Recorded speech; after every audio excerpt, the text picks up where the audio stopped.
Hello friends, welcome back. आज के इस एनालिसिस वीडियो में हम लोग बात करने वाले हैं टानला प्लेटफॉर्म शेयर के ऊपर। स्टॉक में तकरीबन 77% अपने ऑल टाइम हाई से करेक्शन आ चुका है।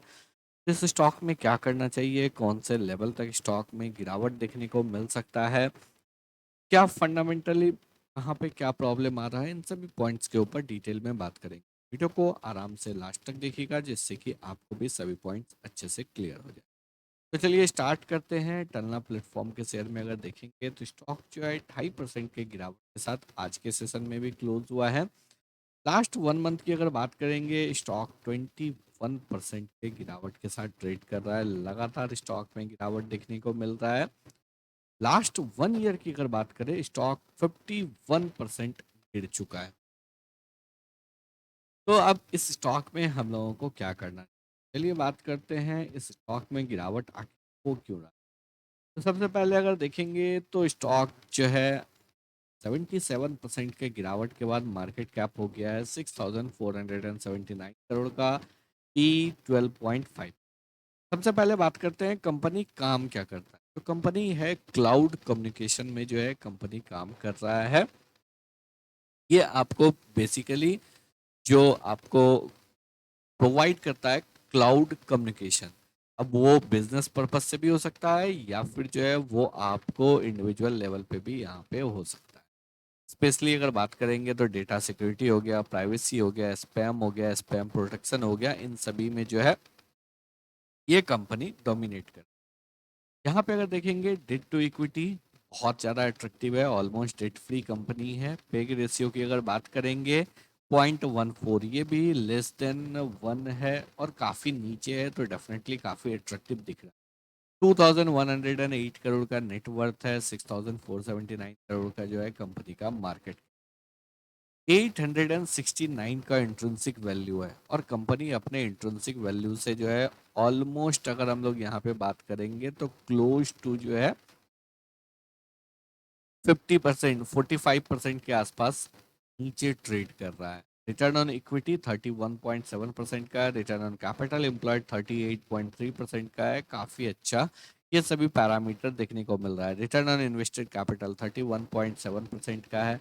Market cap to cash flow की अगर बात करेंगे तो बहुत ज़्यादा नहीं है, ओनली 11 के रेशियो पे है। और एसेट टर्नओवर रेशियो 1.45, अगेन ये भी काफ़ी अच्छा है। मार्केट कैप टू सेल्स की अगर बात करेंगे 1.62। तो अगर ये सभी पैरामीटर इतना अच्छा है, जो भी बेसिक पैरामीटर हम लोग जनरली देखते हैं, अगर वो अच्छा है तो फिर कंपनी में गिरावट क्यों।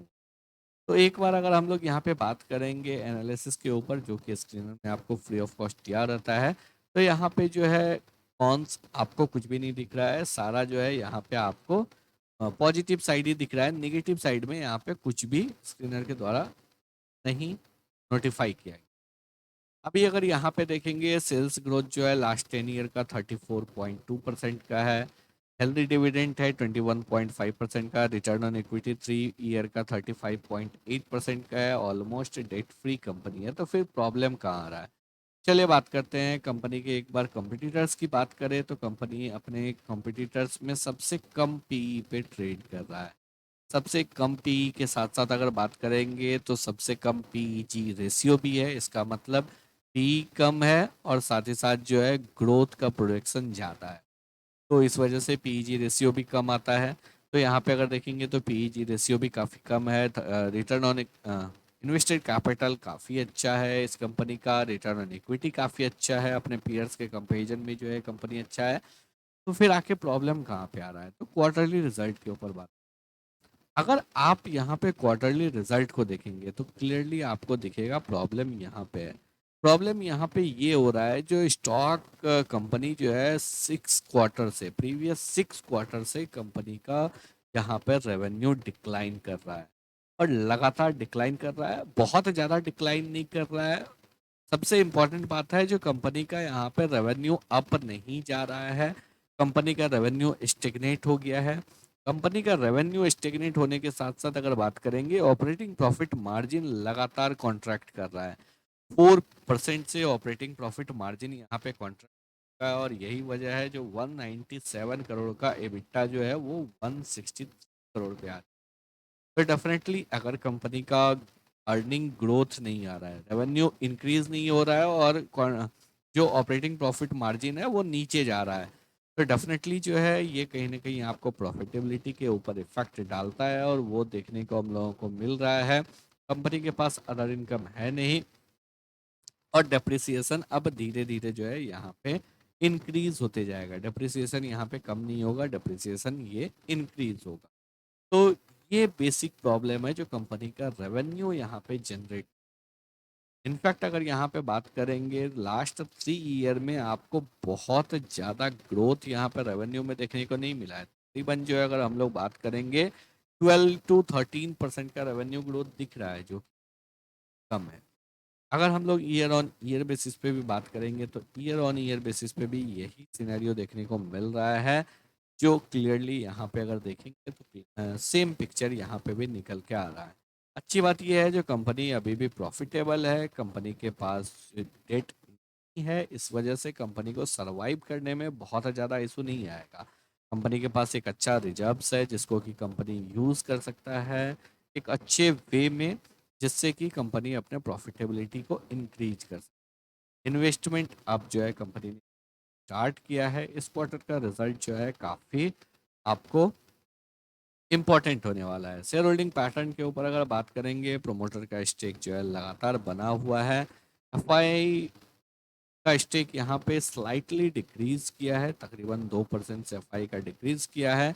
वहीं रिटेल इन्वेस्टर्स की अगर बात करेंगे तो यहाँ पे रिटेल इन्वेस्टर्स का स्टेक डिक्रीज हुआ है, बट यहाँ पे भी कुछ एचएनआई है, तो ओवरऑल अगर बात करेंगे तो 34-35% के आसपास रिटेल इन्वेस्टर्स का यहाँ पे स्टेक है। चलिए बात करते हैं अब हम लोग टेक्निकल्स के ऊपर। अगर हम लोग यहाँ पर टेक्निकल्स को देखेंगे तो क्लियरली एक स्ट्रॉन्ग बियरिश सिग्नल देखने को मिल रहा है। स्टॉक 4 ईयर के लो पे ट्रेड कर, यहाँ पे जो प्रीवियस स्विंग लो था 493 का, वो ब्रेक डाउन हो चुका है। स्टॉक उसके नीचे सस्टेन कर रहा है। ऊपर के लेवल से अगर बात करेंगे तो ट्रेंड लाइन का रेसिस्टेंस है, इस ट्रेंड लाइन के रेसिस्टेंस को जब तक स्टॉक क्रॉस नहीं करता है तब तक यहाँ पे बहुत ज़्यादा तेजी हम लोगों को देखने को नहीं मिलेगा। तो इस वजह से हम लोगों को यहाँ पे क्या करना है, हम लोगों को यहाँ पे थोड़ा सा पेशेंस रखना है। नो डाउट कंपनी के फंडामेंटल्स में बहुत ज़्यादा इशू नहीं है। एक बार अगर रेवेन्यू यहाँ पे आना स्टार्ट हो जाएगा तो फिर जो है आपको ऑटोमेटिक यहाँ पे पी री रेटिंग देखने को मिल सकता है। इस स्टॉक को अपने रडार पे रखिए, बट यहाँ पे आपको को भी चेक करना है, उसके बाद ही यहाँ पे आपको निवेश करना है। तो आई होप आप लोगों को सभी पॉइंट जो है बिल्कुल अच्छे से क्लियर हो गए होंगे। अगर आप लोगों को वीडियो पसंद आया हो, एनालिसिस अच्छा लगा हो, वीडियो को लाइक करके चैनल को सब्सक्राइब जरूर करें।